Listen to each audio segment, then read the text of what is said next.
ಕರ್ನಾಟಕ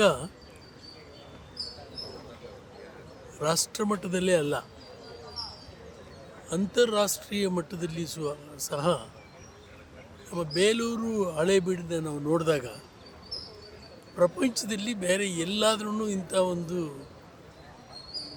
ಕಲೆ ಇದೆಯಾ ಗಮನಿಸಿದಾಗ ಕರ್ನಾಟಕದಲ್ಲಿ ಸಾವಿರಾರು ವರ್ಷಗಳಿಂದ ನಮ್ಮ ರಾಜ ಮಹಾರಾಜರು ಕೂಡ ಇದನ್ನೆಲ್ಲನೂ ಜನಗಳಿಗೆ ಕಲಾವಿದರಿಗೆ ಅವಕಾಶ ಮಾಡಿಕೊಟ್ಟಂಥದ್ದು.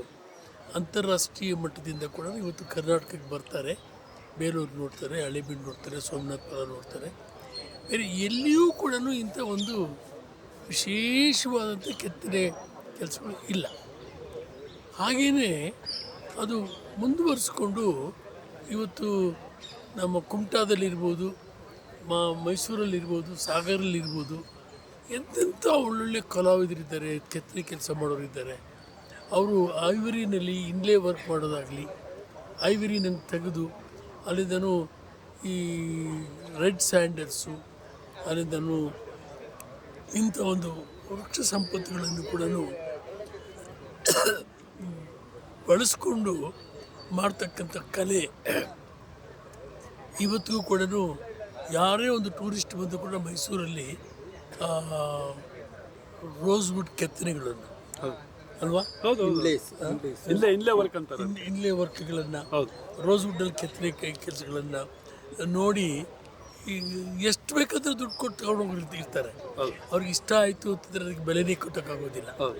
ಸೊ ಅಂಥ ಬೆಲೆ ಕಟ್ಟೋಕ್ಕೆ ಆಗದೇ ಇರತಕ್ಕಂಥದ್ದು ಇಷ್ಟ ಇರೋರು ಅದಕ್ಕೆ ಅಂಥ ಒಂದು ಇಲ್ಲಿ ಕೂಡ ಇವಾಗ 7-8 ವರ್ಷಗಳ ನಂತರ ಮತ್ತೆ ಅದನ್ನು ಮಾಡ್ತಾಯಿದ್ವಿ.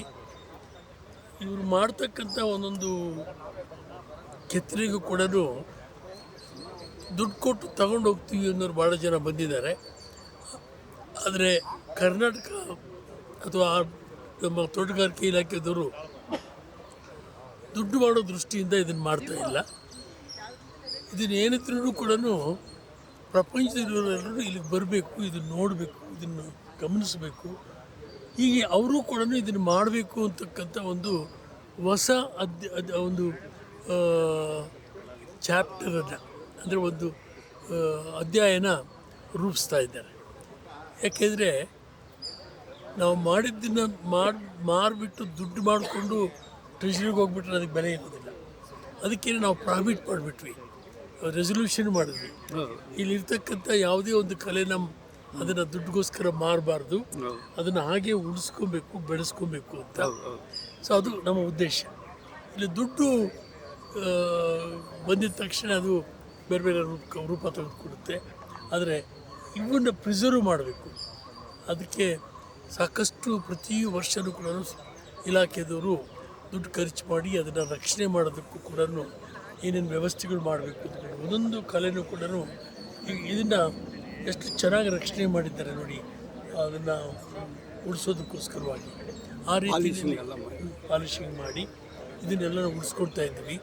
ಇದು ಪ್ರಪಂಚಕ್ಕೆ ಒಂದು ಮೆಸೇಜ್ ಏನಂತಂದರೆ, ಒಂದು ಮಹಾವೃಕ್ಷ ಒಂದು ದೇವಸ್ಥಾನ ಇದ್ದಂಗೆ ತನ್ನ ಎಲ್ಲದೂ ಕೂಡ ಹೂವು, ಹಣ್ಣು, ಕಾಯಿ, ಪ್ರಾಣವಾಯು, ಔಷಧಿ ಎಲ್ಲನೂ ಕೊಡ್ತಕ್ಕಂಥ ಒಂದು ದೇವರು ಕೊಟ್ಟಂಥ ಒಂದು ನಮಗೆ ಒಂದು ದೊಡ್ಡ ಸಂಪತ್ತು.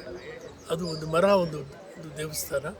ಅದು ನಮಗೆ ಎಲ್ಲ ಕೊಡುತ್ತೆ, ಹಣ್ಣು ಕೊಡುತ್ತೆ, ಹೂವು ಕೊಡುತ್ತೆ, ಆಕ್ಸಿಜನ್ ಕೊಡುತ್ತೆ, ಆಮೇಲೆ ಔಷಧಿ ಕೊಡುತ್ತೆ, ಪಕ್ಷಿಗಳಿಗೆ ಉಳ್ಕೊಳ್ಳೋ ಸ್ಥಾನ ಕೊಡುತ್ತೆ, ಜೇನಿಗೆ ಮಕರಂದ ಕೊಡುತ್ತೆ. ಈ ರೀತಿಯಲ್ಲಿ ಅದು ಕೊಡೋದೊಂದು ಕಲ್ತಿದೆ ಮರ. ನಾವು ತಗೊಳ್ಳೋದು ಬರೀ ಕಾರ್ಬನ್ ಡೈಆಕ್ಸೈಡು, ಕೊಡೋದು ಇಷ್ಟೆಲ್ಲ ಕೊಡುತ್ತೆ. ಅದನ್ನು ಆ ಮರಗಳನ್ನು ರಕ್ಷಣೆ ಮಾಡಿ, ಅದು ಕೆತ್ತನೆ ಮಾಡಿ ಮುಂದಿನ ಪೀಳಿಗೆಗೆ ಇವು ನಿಮಗೆ ಇದನ್ನು ಮರನ ನೋಯಿಸಬೇಡಿ, ಮರಗಳು ಕಡಿಬೇಡಿ, ಮರಗಳನ್ನು ಉಳಿಸಿ, ಮರಗಳನ್ನು ಬೆಳೆಸಿ ಅಂತಕ್ಕಂಥ ಒಂದು ದೊಡ್ಡ ಒಂದು ಸಂದೇಶನ ಕೊಡ್ತಾ ಇದ್ದಾರೆ. ಇಷ್ಟು ದೊಡ್ಡ ದೊಡ್ಡ ಕಲಾವಿದರು ಕೂಡ ಬರ್ತಾ ಇದ್ದಾರೆ. ಅವರು ಇಡೀ ಜೀವನ ಎಲ್ಲನೂ ಇದನ್ನು ಪ್ರಕೃತಿಯ ಸೌಂದರ್ಯಗಳನ್ನು ಕಂಡಿರೋರು ಅವರೆಲ್ಲ ಬಂದು ಭಾಗವಹಿಸ್ತಾ ಇದ್ದಾರೆ. ಇದು ಎಂಥ ಒಂದು ಅದೃಷ್ಟ ಕರ್ನಾಟಕಕ್ಕೆ. ಕರ್ನಾಟಕ ಜನ ಪ್ರಪಂಚಕ್ಕೇ ಒಂದು ದೊಡ್ಡ ಒಂದು ಸಂದೇಶನ ಕೊಡ್ತಾ ಇದ್ವಿ. ಈ ಬೇಲೂರು ಹಳೆಬೀಡು ಇದು ಕೂಡ ಒಂದು ಬೇಲೂರು ಹಳೆಬೀಡು ಕೆತ್ತನೆಗಳು ಮಾಡಿ ಅದನ್ನು ಸೃಷ್ಟಿ ಮಾಡಿ ಬಿಟ್ಟು ಹೋಗ್ತಾ ಇದ್ದಾರೆ.